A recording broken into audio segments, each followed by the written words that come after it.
What up, what up? This is the man of the hour, Leo Rush, and you are watching THS Wrestling.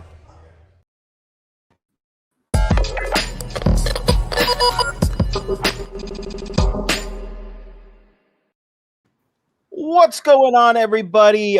Hope your weekend was great. This is This Week in Wrestling, brought to you by THS Wrestling. We are live on Twitch, Facebook, and YouTube, all the usual places. For some reason, I feel like I'm trying to do a Morrow right now. I don't know. Yuji Hiroshi. I don't know what is happening with my voice. Hope everybody had just need a lot of metaphors right now. I almost thought about doing it last week just because he was doing the Impact show, and I thought that would be fun, but maybe for another time. Matthew, what's going on in the chat? Hope everyone, as I said, had a good weekend. My name is John. I am joined by Neeson and Jimmy. What's going on, guys? Man, the world is great. Life is good. Invincible is probably the best animated cartoon there is, and it's probably the first superhero movie that I want to see actually live action from an animated cartoon. So yeah, here's to that, guys. Seasons 2 and 3 coming, baby. Can't wait. I have not watched an episode yet, but I do remember reading the comic book when it came out, and I was blown away by it. It's just another one of those things that I haven't gotten to, but I did binge Falcon and Winter Soldier in like 2 days. Very good. Really, really enjoyed it overall. Yeah, so great. I'm glad everybody's doing well. Ken, what's going on in the chat?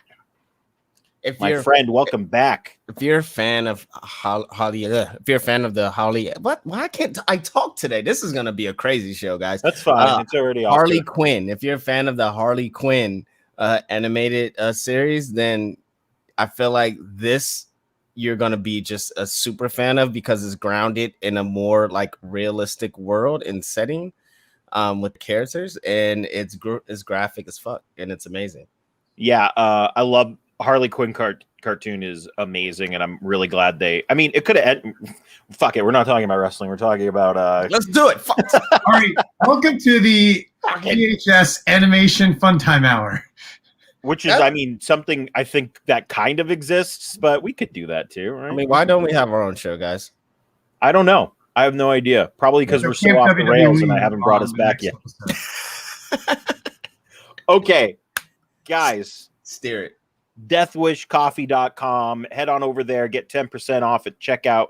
Use the promo code #show for 10% off your purchase. And it's just not coffee, guys. They got they got this thing right here. You can't see it. There it is. There you go.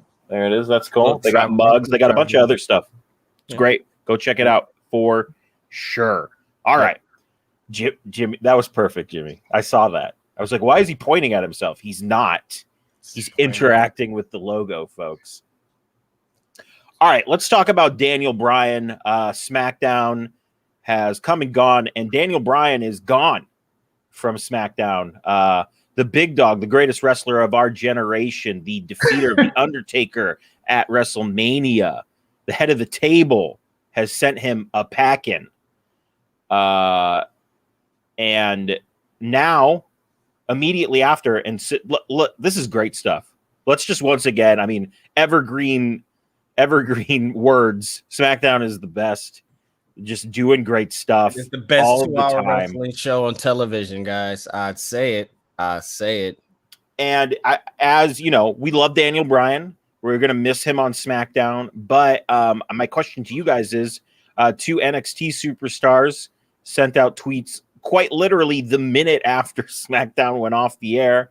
We had Pete Dunne doing the old wide eyes, and we had Johnny Gargano said, "It's been a while," I believe is what he said. It was something to that effect. And I think that image was from Evolve, which was just like, or Dragon Gate USA. I don't know, one of the two. I'm pretty sure it was Evolve when this is when WWE let go Daniel Bryan for the whole 2011, time, right? The first time, yeah, that sounds about right. That was the second so my question to you guys is, it's a pretty simple question. Do we think Daniel Bryan is going anywhere other than NXT? No. But I think I'm answering that as if the question was asked, do I want him to go anywhere else other than NXT? No, I don't want him to go anywhere else other than NXT. Do I think he's going to actually go to NXT or a place different? I just bet he's probably just going to end up on Raw, guys. Unfortunately. You think he's legitimately going to go to Raw? Do you think that's the best idea? Well, no, fuck no. Come on, we all watch Raw. It is 3 hours of flaming hard garbage, and Neeson, has volunteered my damn self to watch it and make 30 seconds out of it. Like, if I can make 30 seconds out of 3 hours, then your show is garbage. Okay. But other than that, Daniel Bryan is probably gonna end up at Raw. I will hope he ends up at SmackDown, but it just something in my gut. Also, he's really been. He just did another interview yesterday, and has been talking about my contract. People say my contract ends in September. It actually doesn't. And sooner than later. And I have to give the bosses what I want to do, if I want to be part time, if I want to do whatever, et cetera. So who knows where this is going to be? He may just take months off and go be a dad and like climb trees or something. Who knows? Jimmy? Yeah, I mean, obviously the only places he can theoretically go are NXT and Raw. And like Neeson said, God, I hope he doesn't go to Raw. Raw's just, it makes you wonder how these shows, like when you look at them all lined up together, how are they being put together by the same group of people? When you look at Raw, NXT, and SmackDown and NXT UK, because they're not being put together by the same group of people.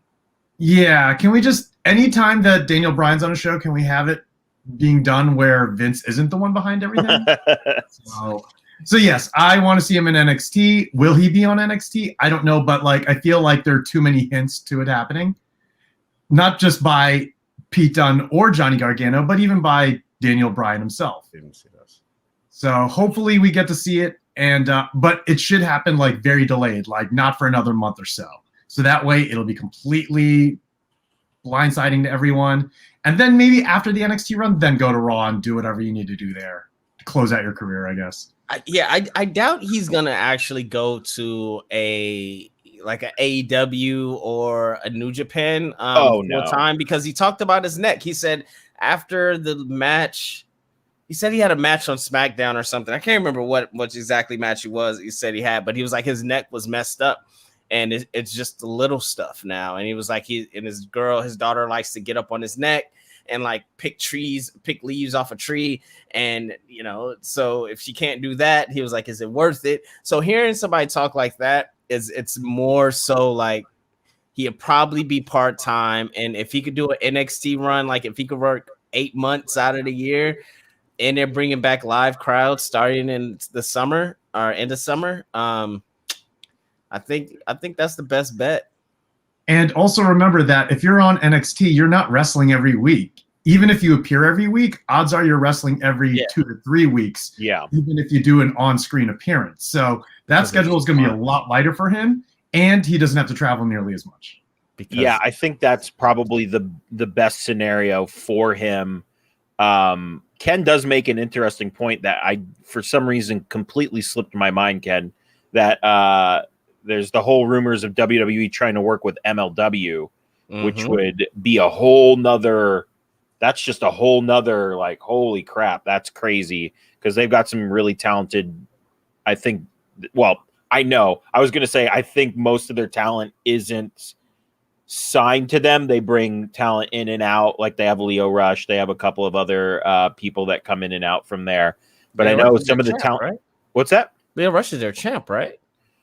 Yes, he is their whatever the equivalent of their light heavyweight title is. I cannot remember for the life of me. But nuts. That would also be very interesting because I know MLW is headed to Vice, which I think is randomly another thing we didn't mention when it happened. There's a lot going on, guys. But that could be interesting. Daniel Bryan on the premiere of MLW on Vice. I think that's their that'll be crazy. And also that'll be why. Like, why would you do that? If anything, the best bet. I mean, we just talked about the best bet is have him on Tuesday nights at NXT. And you're talking about, bumping those ratings up and getting some type of momentum going. That's the best bet. You wouldn't put him on Vice, on MLW, but it is important that MLW is on Vice because that does give kudos to WWE to want to use them as a farming system per se, because they are getting TV work. It's kind of like how they're doing with Evolve and other smaller promotions. So kudos to them if they could get something to work, because MJF still goes through there, right? No. Oh, he doesn't. So he lost a loser leaves town match to Mance Warner, I believe. So he's out of there for sure. Are we getting the other Fatu? Is he still Jacob? Yeah. Is he still in MLW? Yeah, he is. That would be huge. That dude is, I don't know if I'd call him wrestling's best kept secret, but he's a superstar waiting to happen. That is for sure. They've also got the Von Erichs, which is pretty cool, and that would be fun to see them go elsewhere as well. There's a lot of stuff they could do over there. What's that? Wasn't Davey Smith over there? Davey Boy Smith is still over there, I believe. I could be wrong, but I think he might be. He might still be there. MLW, I go in and out on. Like when I see Leo Rush, Laredo Kid, I watch that. Right. Or if I see like Hammerstone is wrestling somebody I want to see, then I'll watch that. But it's not something I'm watching week to week. Man, remember when ROH was a thing? Dude, I heard this week's ROH is banging. And next week, I think they're doing Bandito. Oh my goodness, Jimmy, remind me of the three luchadors they have there: Bandito, Ray Horace, and Roosh. Not Roosh. Who's with Bandito and Ray Horace? Why can't I remember his name? Flamita. Flamita. They're doing Flamita versus Bandito. I heard that match is amazing. There is some spoilers. There are some spoilers out there about one of the title matches from this week, so I would avoid that but I'm for sure going to be watching Ring of Honor this week. Flamita, thank you. John Cena is wrestling's best kept secret. He's really going to blow up one day, Danny Bell says. Danny Bell also got me this sweet shirt for my birthday, which is in 2 days. It's in 2 days. What are we doing? Are we all getting viral drunk? Virtual drunk? Probably not. No, I might go to Grill 'Em All. Is what I'm thinking of doing. Ooh. All right. Yeah. You know what? I may meet you at Grill 'Em All. Oh, okay. I'm vaxxed and waxed. Let's do it. Oh, I'm by the way, I guess I'll just say it in the middle of the show. May 15th. Put it on the calendar. No, not for WrestleMania Backlash. For the first show back in studio. I'm just gonna put that out there right now. Wait a minute. We're all gonna be in the same room, people. Danny suggests an over-the-top battle royal for my birthday. That would be interesting. Well, you know who's gonna ref it? This guy. Yeah, I probably shouldn't be doing any So arm wrestling or a battle royal? I'm not sure. I don't know. That's my over-the-top joke for this week. Hey guys, I'm trying to look for Geo. When is Geo? I know we're crazy. GCW is Vegas. When is their Vegas show? That's May 15th. That's May 15th. Okay, so that may be tough because we may be in Vegas that weekend. Oh, we might. Yeah, these are. I don't want to promise things. That's what I just thought about. I was like, I don't want to promise things to people when we. Well, Pickle, I will do the show with you in studio. Yeah, you might be in Vegas. You're what are you talking about? You're vaxxed and waxed. Yeah, I need more than. Anyway, we're not discussing. This is an off-show conversation. We're not discussing business on the air, brother. All right, let's move on. With the main event on Smackdown, Daniel Bryan, as we said, lost to Roman Reigns, but we got something else that was pretty interesting with Roman Reigns' entrance. We got the new music, folks, and there are differing opinions in this room right now. Let us know what you guys need, or I'm sorry, what you guys need. Holy crap, Neeson, what did you do to me? You're the one that's supposed to be the one that's goodness gracious, this show is just off the rails. Let me know in the chat. There you go. That's me inside my brain. Let me know in the chat what you guys thought of Roman Reigns' new entrance theme. Personally, I didn't like it. I will say again, I only listened to it the one time, so I need to listen to it again before I make like final decision here. But personally, I didn't like it. It sounded like, listen, Roman Reigns is he's your biggest star. He needs a big star. Like, no offense, Big E's not your biggest star yet, but Big E has a banger of a theme. They went out and got Big E a banger of a theme. You don't like it? I like it. See, this is nobody can agree on music. Make your points. I'll wait till they went out and got an artist to do Big E's theme. Let's go with that. They went out and got an artist to do his theme, and that to me is like with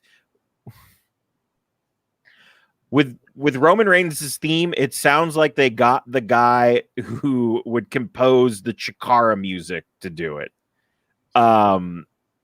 Not all the Chikara music was great. And that's just me. I did not enjoy it. Danny Bell in the chat says Roman Reigns' new music is a postmodern masterpiece. My God. All right, Jimmy, I know we have differentiating opinions, so let's hear, my friend.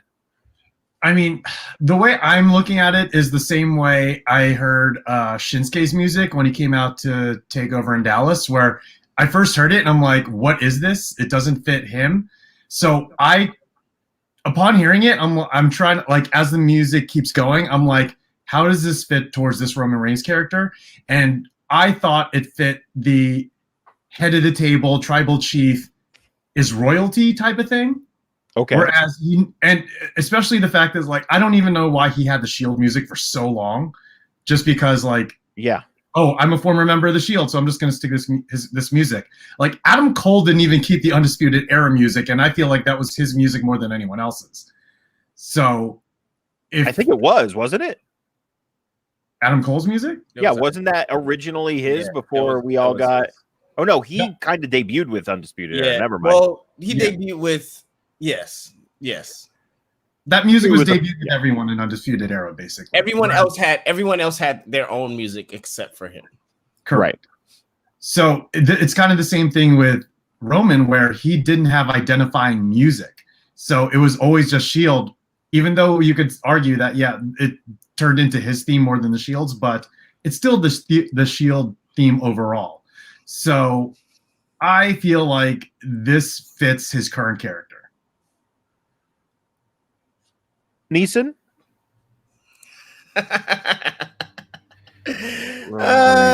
Okay, here we go. All right, so a lot of points are made, guys. A lot. But also in your points, you made a lot of my points, which I'm going to get to.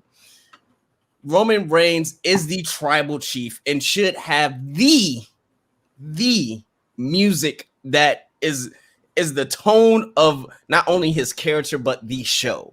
This guy is a monster. When Brock Lesnar's music comes on, it evokes a feeling. And I'm not talking about Brock Lesnar of now. I'm talking about back then when Here Comes the Pain, Brock Lesnar came on. It still invoked a feeling. Big E's music, as much as I really don't like it because it doesn't, when it comes on, like, it doesn't get me as like hype because he starts with a verse, which is very weird to me. But it's like Pingle said, they went out and got an artist, like an actual artist, an actual song crafted for bit that actually has like his Big E do it big, like, trying to do slogans and taglines and stuff in it. Like, that's major. But how is your top star in the company that's supposed to be the guy for this generation alone has music that sounds like two other people on the same show?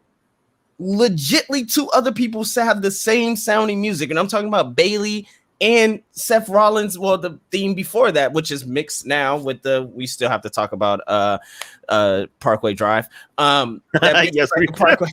That mixes like the Parkway Drive. Like, it just, to me, it seems lazy. It does not invoke a tribal chief at all. It invokes Lord of the Rings folklore. I'm playing a flute while goats are dancing. It's just very, very. I don't think it's that. Oh, You're no, making I it sound like Stonehenge with. I'm thinking this is my opinion, though. This is my opinion, and because what I hear is the high tinging, and I don't know if it's it's not a xylophone, but it's not a flute, and I can't think of the actual instrument it is, but it's like ding ding ding. It's like what they play on like an old like folktale type of storytelling.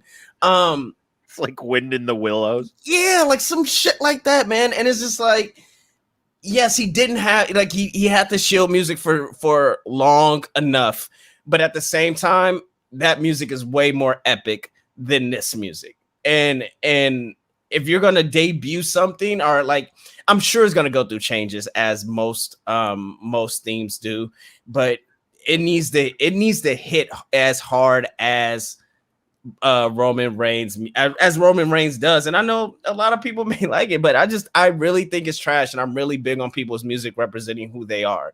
And that just doesn't represent Roman Reigns to me. That represents, fucking Gandalf or something. Gandalf. Yeah, you know what? I actually want to hear. I checked Spotify to see if they uploaded it yet. They usually take like 40 years to do that. Yeah. So, and I know it's kind of hard when they're piping in the cheers, because like the version I listened to, I was like, I can hear the song, but I can't hear the song. So I want to wait till I hear it just as is by itself, without any announcers talking over it. Or you know what it reminded me, and I'm playing it in my head now because I did watch it a couple of times. It reminds me of Carly Sane's music without the cheers in it. But I mean, not without cheers, the yo-hos in it. Yeah, without the yo-hos in it. Like because I could see why people think it's like that. What do you say? It's objectively trash, which is the reason I love it. Yeah, I mean, and I thought about that too. I'm like, maybe they wanted it to be trash because he's a heel, but I'm like, no. And even Shinsuke, they would not do that. I thought Shinsuke's music, when I first heard it, I was like, oh my God, this is. I really liked it too. I really like, because it felt big. Like, it felt like you hear that guitar. Like, it was just like, oh my God, what is. Coming off of his New Japan music, though, like, it felt completely different. I mean, nothing could compare to his New Japan music. That's some of the most. That's the best. I wish they had bought the rights to that so he could have kept it. I think they were buying rights. I read something that they were talking about it, but I didn't really. New Japan has the best music. They should just outsource their music to be New Japan. Or just bring back the CFOs, guys. Bring back the CFOs. They really miss. So let's move on here. We're going to move on to AEW. Any picture you see from now on is brought to you by AEW. It's true. I have the email. Damn true. All right. We're going to talk about Pentagon Jr., or don't call me Pentagon Jr., but I will, versus Orange Cassidy. I thought this match was pretty good overall. It showcased both guys really well. And we have Alex Alejandre's right there hanging out. Holy crap. We will talk about him in great detail here. Orange Cassidy ends up getting the win with help from Trent. But seeing Penta in a singles role with the manager makes me wonder, is this the right idea? Should we split up the Lucha Bros? Should we have Penta be more of a single star? I think the Lucha Bros are one of the best tag teams going. Jeez. but also at the same time, I think Rey Fenix is one of the best wrestlers in the world. So it's like, do you split them up? What do you guys think? And what do you also think of Alex? I got his little quote here, Penta says, which is one of my favorite things. And this guy went from literally just doing backstage interviews on pre-shows to being featured on the show. So I guess, what do you think of Penta as a single star in AEW? And what do you think of Alex there with him?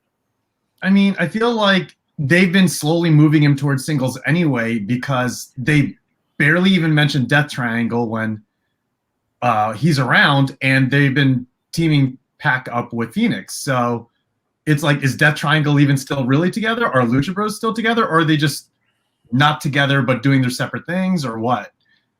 So it's kind of hard. And I love what they're doing with Alex Abrahantes, because he was just doing, like you said, just backstage interviews for the pre-show, and he was just doing these bit pieces for Being the Elite. And I feel like after seeing all these episodes of Being the Elite, they're just like, hey, we can finally do something with this guy.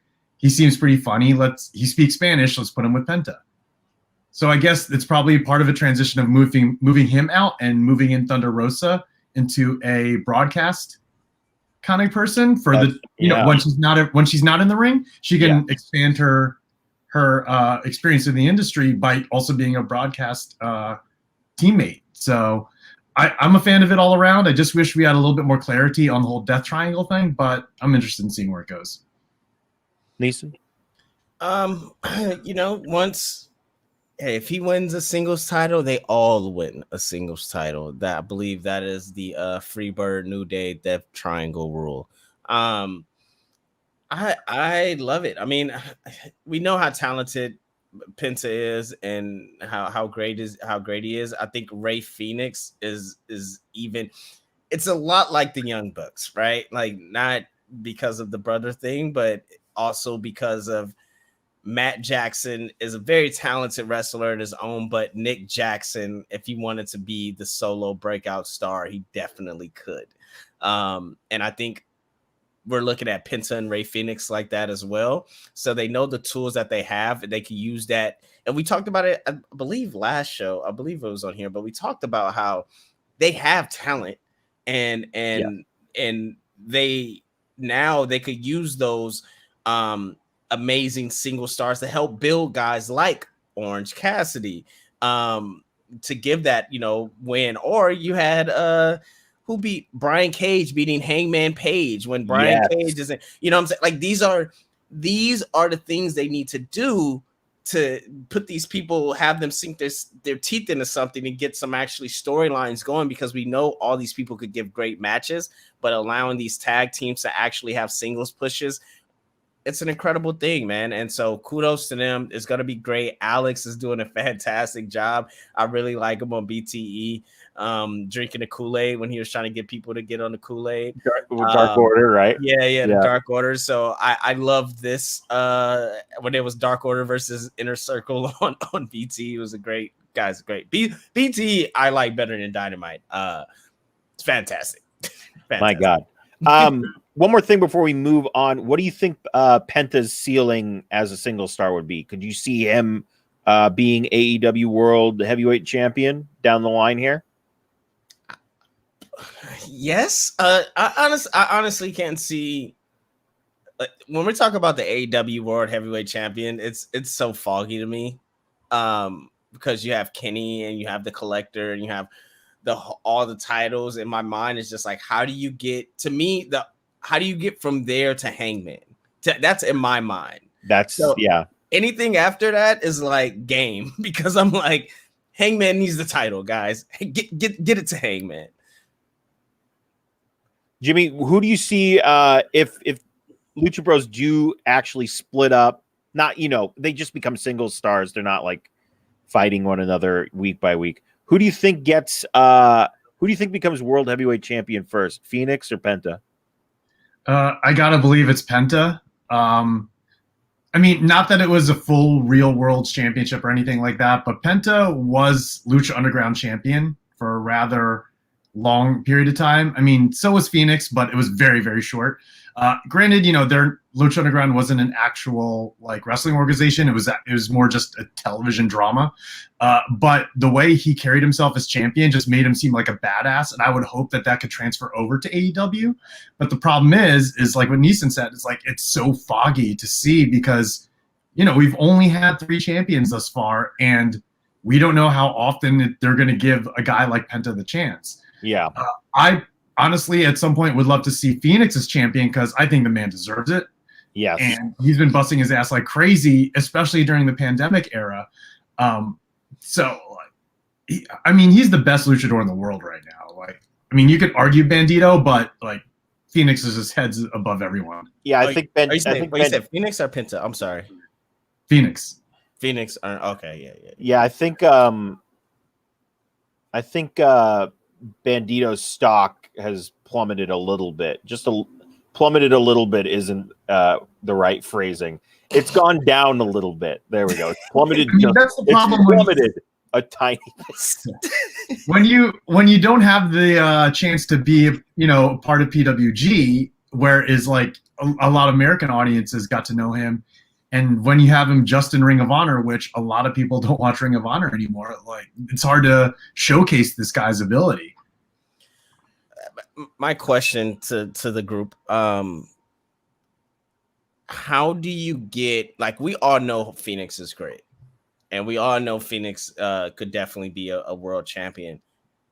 How do you get it to the point where the world knows Phoenix is great and they put him in the world championship picture?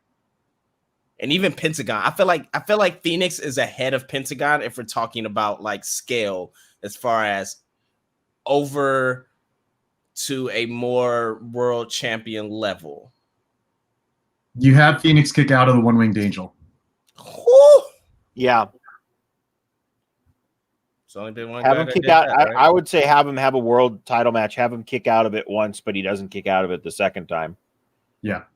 Either that, or you have him beat someone like Moxley completely clean, no interference, no schmaz, nothing like that. Yeah, I think he'd have to. I agree. I think he would have to beat someone like Moxley or maybe even Jericho. Jericho's in the Jericho match under 5 minutes, just straight up beat him under 5 minutes. The problem with Jericho is the fact that like Jericho has no problem putting people over, but the problem is that I feel like the work that Jericho's done has kind of gone by the wayside. Like, look what happened to Orange Cassidy. Like, Jericho did so much to build him up, but then AEW as a whole just brought that entire program down, and it meant nothing. It's the Fandango whole thing. Like, he doesn't have a problem putting people over, but it's what they're going to do after the fact. I just find that interesting. That's all, because I feel like Phoenix is like, in my opinion, I will have Phoenix do a world tour. Wow, in 8, this Forbidden Doors open. Why stop? Like, you have to go to New Japan. Use somebody like Phoenix, somebody that's on the cusp of being like over. Put him into all these different promotions and have him have bangers. And he doesn't really have to win titles. Just have him have banger matches that get everybody talking, and then have him show up face to face against whoever is holding the AEW title after that. So people are just like, oh my, like keep him away from the title and have nobody think about it, and then have him win with like a poker chip or something. I mean, Best of the Super Juniors is supposed to start next week or the week after that. That would be cool. I'm actually very interested. I'm sure I said this on the show. I unsubscribed from New Japan World, so I don't really know what is fully going on. I know in 2 days, one of the best wrestlers in the world is going to job to a complete dork. I know that much. But Best of the Super Juniors would be a great place for Phoenix to have a bunch of bangers. That would be great. Thomas, what's going on? He says Roman Reigns' new theme gives him final boss vibes. Okay, I mean, that makes sense. I can see that. That is a logical thought. Question: what if after Best of Super Juniors you have him appear at the G1? All these things are great. Like all these ideas will help him, will push him to the next level. And I think with this Forbidden Door, that's the way that AEW probably should use it to start. Even put Orange Cassidy in, like put Orange Cassidy and Best of Super Juniors would That would be the Yano spot, but Oh yeah, I would love to see more match, Cassidy versus, more match than a Yano match. That's Yano versus Orange Cassidy would be something I really want to see. That would be fun too. Or them teaming. That would be fun as well.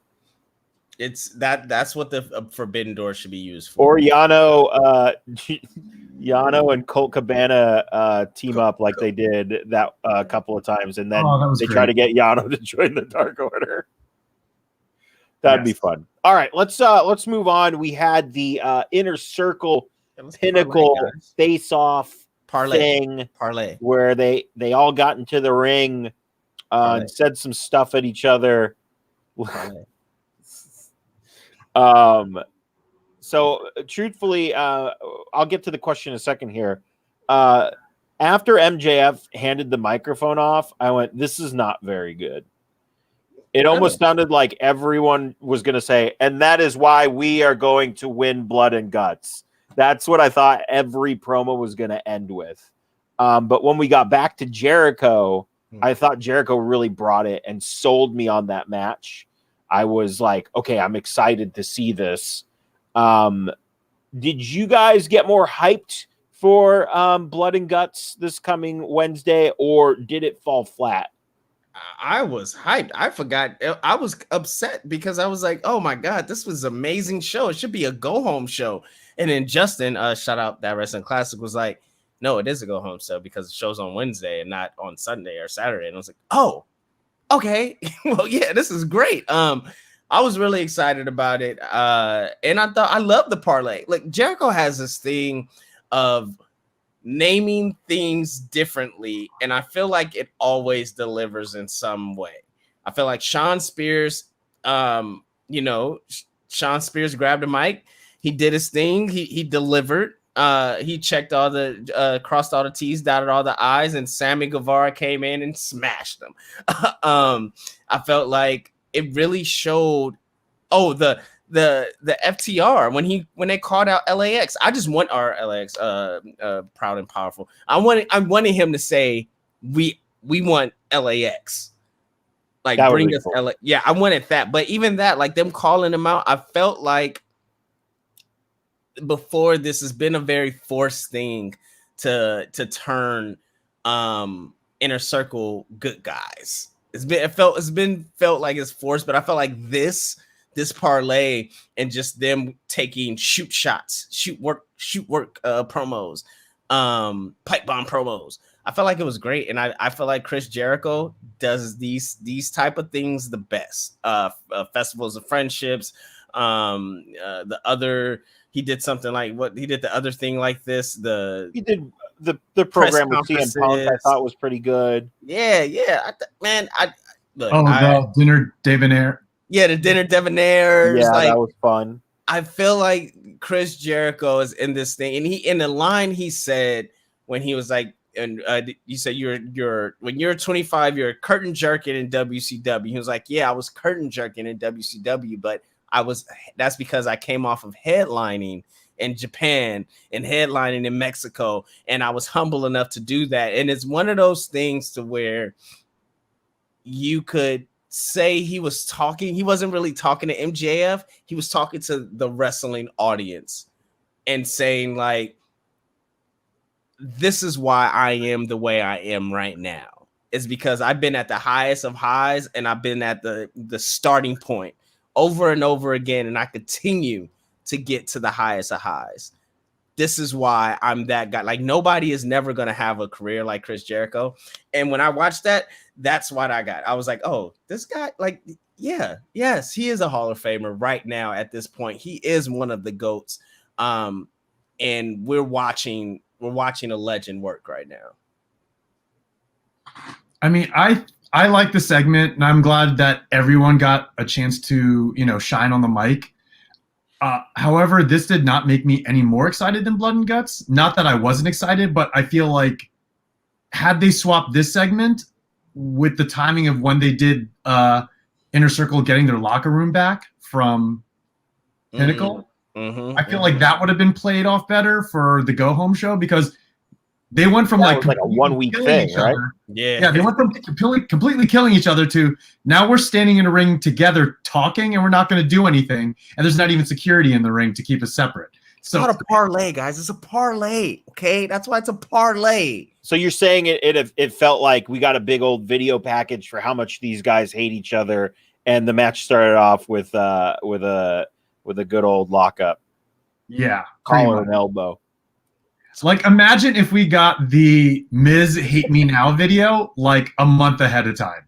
That's what this kind of felt like. That was such an incredible package. That's my second favorite package after Austin. Rock and Austin 17. Yeah. All right. Let's I mean, I'm pretty excited. Wait, when is Double or Nothing?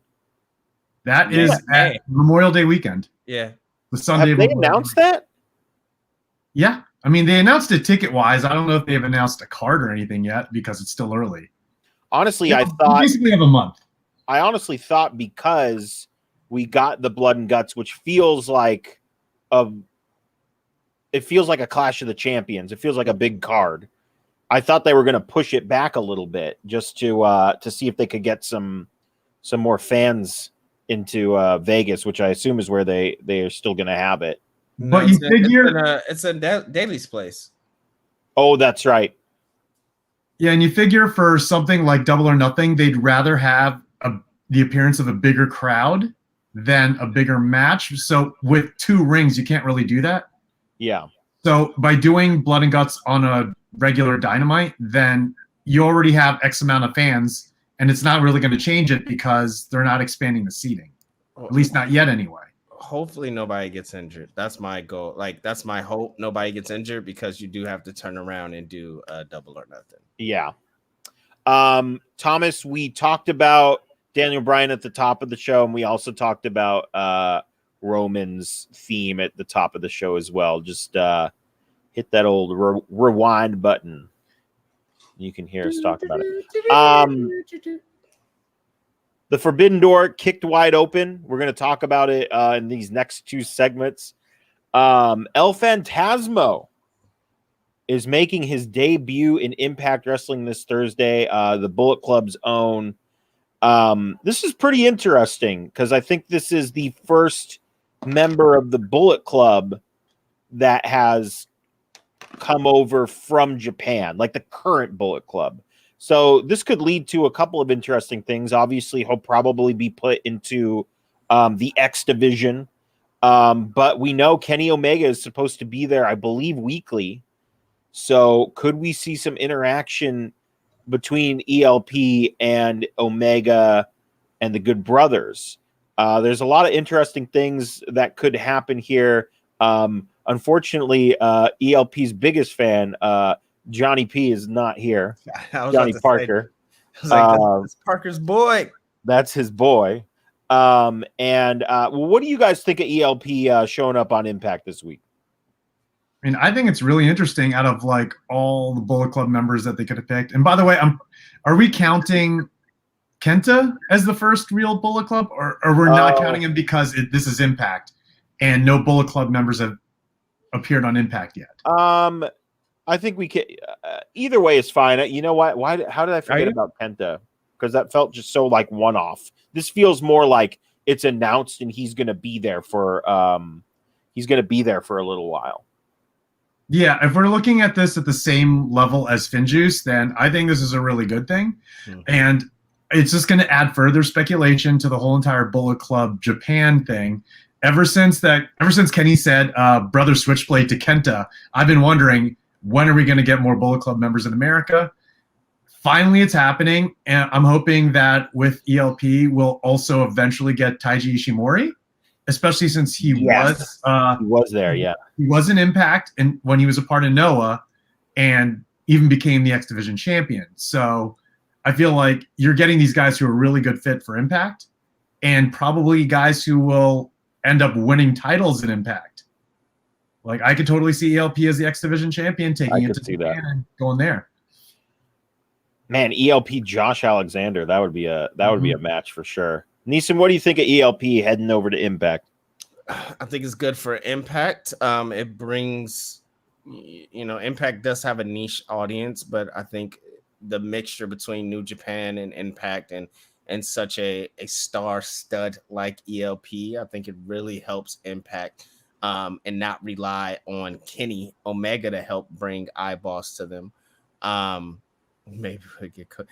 So yeah, I mean, I'm all here for it. I'm happy for Impact for them, and also it helps that niche Impact audience that does support Impact. It helps the New Japan Pro Strong Style as well. So that's available on Roku, by the way. You know, they don't pay us, but I don't even have Roku. Can't even watch it. I don't even have Roku. But I just think it's dope, man. So, you know, kudos to them. And I can't wait for Parker to be excited that his boy is wrestling on Impact. He loves El Phantasmo. We were at the Best of the Super Junior finals, and he was just texting me, "I love this dude," and he's great. He had a great showing in that, and I think he is a lot better than people give him credit for. That's for sure.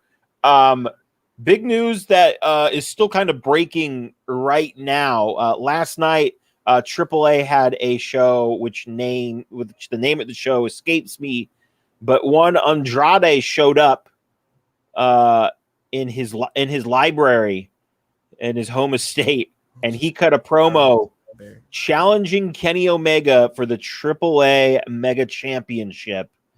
There it is right there. This is huge, and I cannot remember the exact tweet. So, Jimmy, if you could remind me what Kenny Omega said today. It was more or less, I'll think about it when I have the time. I'll think about it when I have the time. Like basically dragging this on as much as possible. Right. Here it is. I'm a busy guy. Give me some time to think about it, which, you know, that's such a perfectly heel thing to do when you're challenged by someone who everyone is watching in the industry right now, because he got out when he wanted to, not waiting for his contract to expire or waiting to get released. He asked to get released and he got released. And so people got their eyes on Andrade, or is this La Sombra again? Oh. Just an unmasked La Sombra. Could be. And there's a lot of connections with that man and Los Ingobernables, that's for sure. He challenged him for a match at Triple Mania, which I think I was talking to Danny, who still might be in the chat. I'm like, that has to be soon, right? No, it's in December. So we have, if it's traditional, you know, it's usually in December. So we have a lot of time to I guess ponder over what is going to happen here.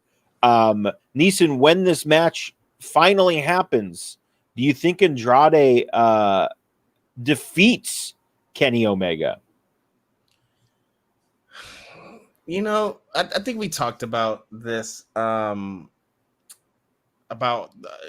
Kenny being the collector and holding all the titles, and how are they going to get the titles off of him?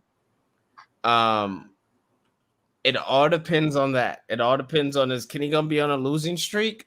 Or is this going to be the first knockoff in Kenny's title reign in December? Yeah. It's like, but also, what's right after December? What's in January, guys? Wrestle Kingdom.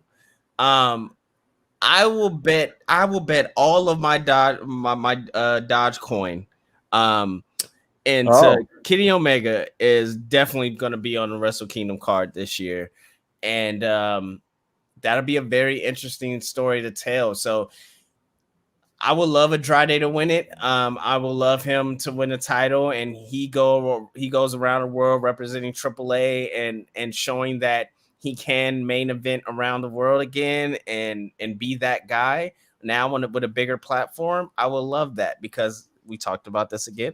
I want somebody to stick it to WWE. I have no ill will against them, but I want somebody to be like, "Ha, I did it without you. You really dropped the ball." So I would hope he wins. I hope that answers the question. I think that was a question. No, yeah, that makes sense. Hello from Connecticut. Hey, Leslie, Connecticut. what's going on? All the way from Hey. Connecticut. My goodness. Are you from Stamford, Are Connecticut? you from Stanford? Are you live at the WWE headquarters right now? Are you waiting to secretly hit us with a trademark? Just gonna click it. Oh, Cage Side Seats says Triple Mania is rumored to be happening in August of this year. So can we go to Triple Mania? In Mecca, I would love to. That's like bucket list. Oh man, let's do it. That would be so fun. Oh, from the mean streets of Connecticut. Yes, absolutely. You with Pete Gas and Joey Abs and Rodney. Okay, so our last story is kind of a follow-up from last week. Mickie James and the trash bag gate. She put out I think she appeared on a YouTube show. Her show. And she had it's a very long quote from Cage Side Seats, the site we just mentioned. But she basically pitched an all-female branded product. She says there's a bunch of different shows and stuff. We could do one or whatever. And let's see. It could help a lot of the girls who aren't getting television time. I'm jumping all over this quote just because it's so long. And she says, I shit you not. This one person said literally, because I kept getting, I feel like I've talked about it several times to different peoples and different roles. They're never going to do it ever. Women's wrestling doesn't really make money. The Women's Evolution pay-per-view was the lowest rated pay-per-view in the history of WWE pay-per-views. I get what you're trying to do, but I don't understand why you're fighting so hard for it. You should just play the cards you're dealt and then see if there's a way to incorporate that within a different show rather than fighting for it to be its own show. I guess, first of all, the Evolution pay-per-view was fantastic. I thought it was a great pay-per-view, like top to bottom. It was a lot of fun. Lowest ratings be damned. It was a good time. And this is just like, I want to say it's unbelievable, but it's not. I mean, we read about Molly Holly being told she had 15 minutes to do a Hall of Fame speech, and then they cut it to what? 5? 2 minutes. 2. And she had flashbacks basically and was like, well, this makes a lot of sense because they've been telling us we have a certain amount of time for so long, and then they cut it every time. So this is disgusting. I mean, we have a fucking show for guys that weigh under 205 pounds. Like we can't get an all women show. You have enough people. I know it's the best show on television. I know it is. And I mean, Mike says it the best here. Yeah. It won't change till they're gone. No matter what, we always see like Stephanie and Triple H tweeting out like, how could this have happened? It's like, we know how it happened. Come on. What is your reaction to this story, this from Mickie James? I mean, the sad thing is it's not surprising. And we should get to the point where it should be surprising and we should be able to see these things if people want it. Like, how many actual separate shows do we have in WWE now? We have Raw, we have SmackDown, we have NXT, we have 205 Live, we have NXT UK, and we have Main Event. Am I missing any other ones, or is that it? Did you say Superstars? I don't think Superstars. Superstars isn't a thing anymore. I believe they took that off the air. Oh. But either which way, you have all these shows. Like, you could literally make Main Event a full women's show, or you could add any other show on the network and just make it an all women's show. I'm not sure why this isn't possible, Actually, no. I know why it's not. I was like, you know why main event's not, because that's a foreign show. So yeah. I mean, the thing is that I know we have the ability to get it, and I understand why we don't have it, but doesn't mean I have to like why we don't have it. Yeah. Neeson? All right. I gave a very long and in-depth comment about this on Justin. I advise anybody, if you listen to podcasts, please listen to Justin's That Wrestling Classics podcast on streaming on all platforms. But I would try to sum this up, and because I went off on that podcast about this. I had a lot of problems with the whole situation, because she, and nothing dealing with her at all. It's with whoever told her this, because this is not a Vince thing. This isn't a thing of like Vince said we won't do. Like I don't know Vince personally, but I kind of spoke to Pingle about this a couple of days ago, or maybe even it was yesterday or something. But I really come to realize that it's really not a Vince thing. It's a everybody around him thing. And then because they have the allure and we have to do this, or they want to feel empowered. Like the people, usually is like the person that has all the power doesn't feel the need to flex all the power, but the person that doesn't have all the power feels the need to flex, feels the need to flex and peacock more. No pun intended. I feel like this is what happens. Like when it's like, yeah, she even says it, like Vince runs $1 billion company. I'm sure he doesn't know everything that's going on in his company. So when you have people that you have to go through them to get to the man, they're gonna act this way. Here's the problem that I have. The women in WWE have been saving this company for the last 6 years. If you want to blame ratings and you want to blame draw and you want to blame money, because they try to use this against Sasha and Bianca, saying that the second night was selling faster than the first night because of the main event.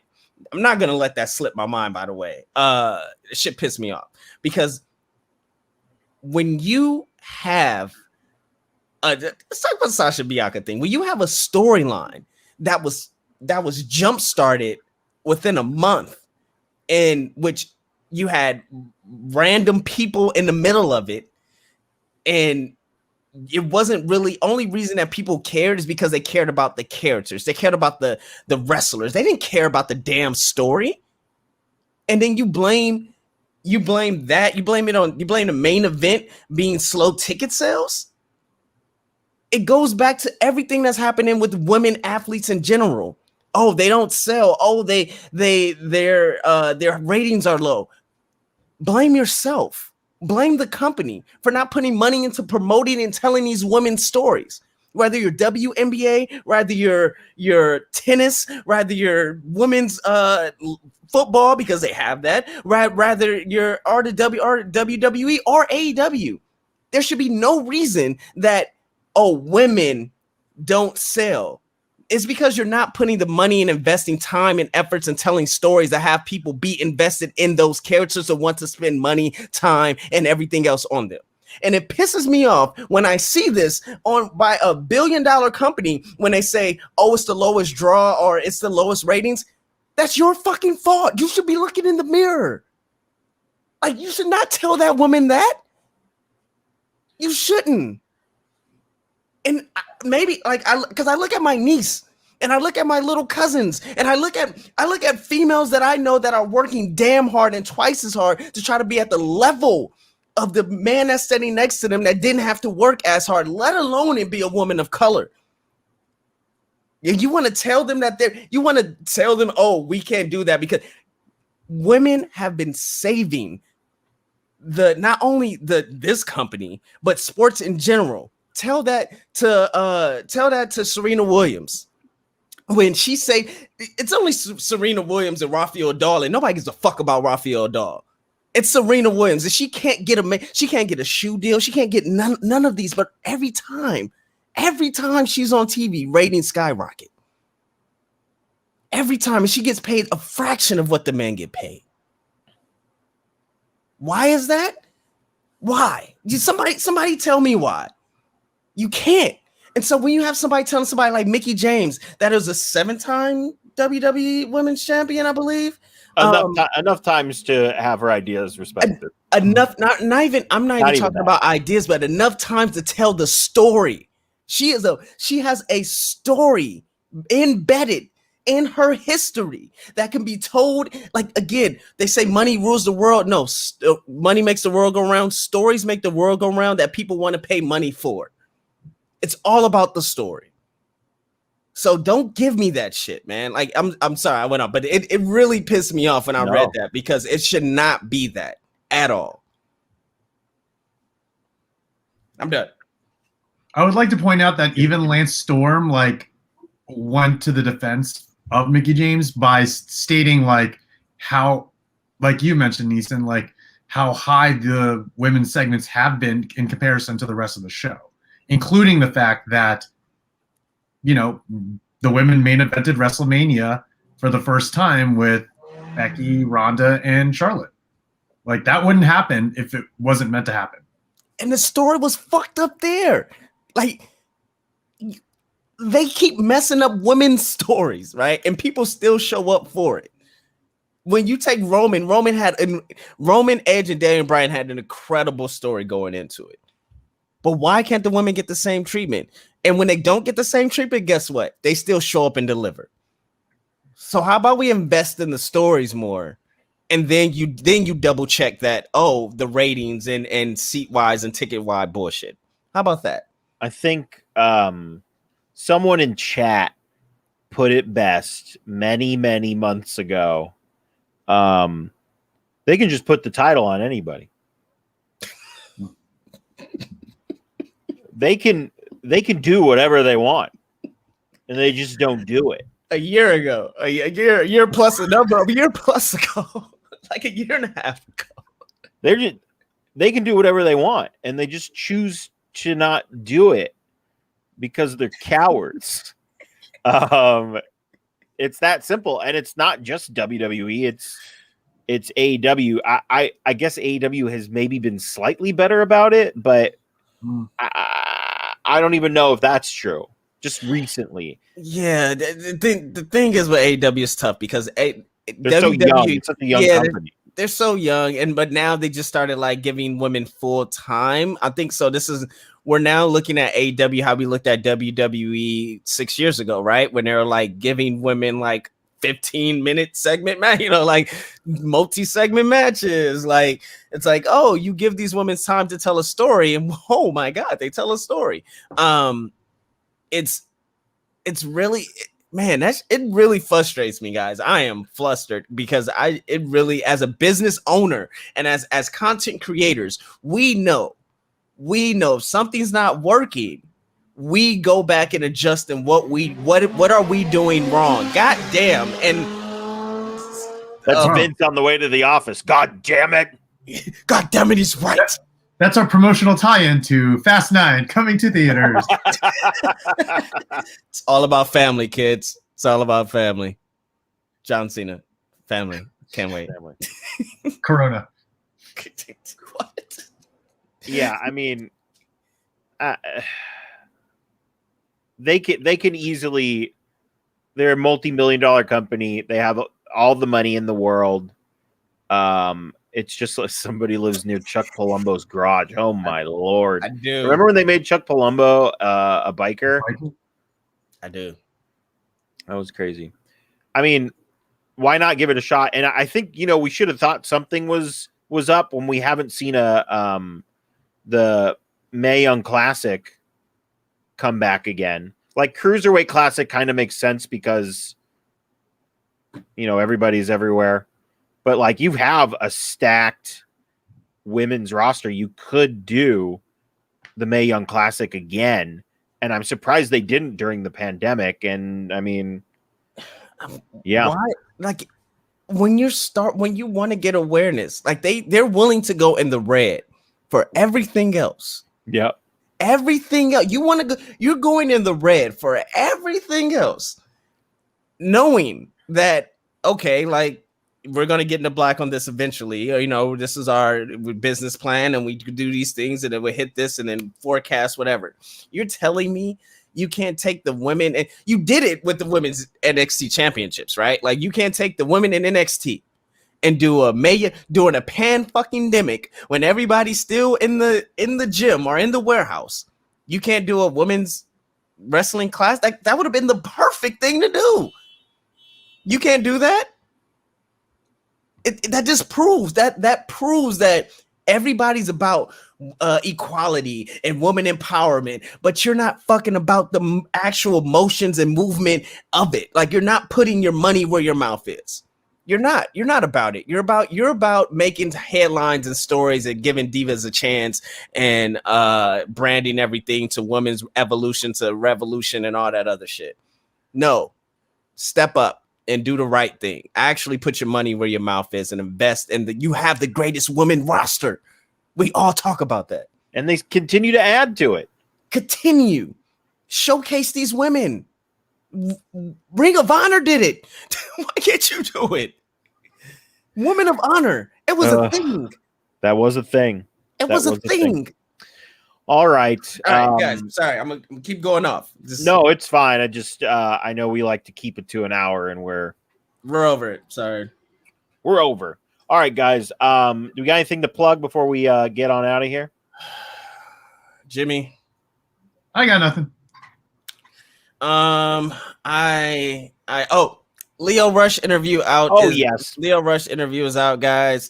That I had a chance to talk to him backstage in between his like 10,000 matches he had over the WrestleMania weekend for the collective. I think it was right before he went to the Blackheart Lio Rush match. But I got a chance to talk to him. That was great. We have some more interviews coming up. We also have Flobo. Flobo did an interview with D'Lo Brown, which was cool, crazy. Yeah, was supposed to be with somebody else, and it was like, oh, he can't make it, but D'Lo can. There you go. Looking at the real deal now. Come on, right? Yeah, exactly. So check that out. Just check out all our interviews and content, and we have some more stuff coming up. And apparently, you know, we may or may not be back in studio on the 15th. Who knows? We don't. That's who knows. We don't. I don't have anything to plug. I'm happy with the Jets draft. That's my plug. Yeah, I am. Okay. I'm happy with my draft too. I'm good. Yeah. Fly Eagles fly. Let's go, man. Oh, Philly.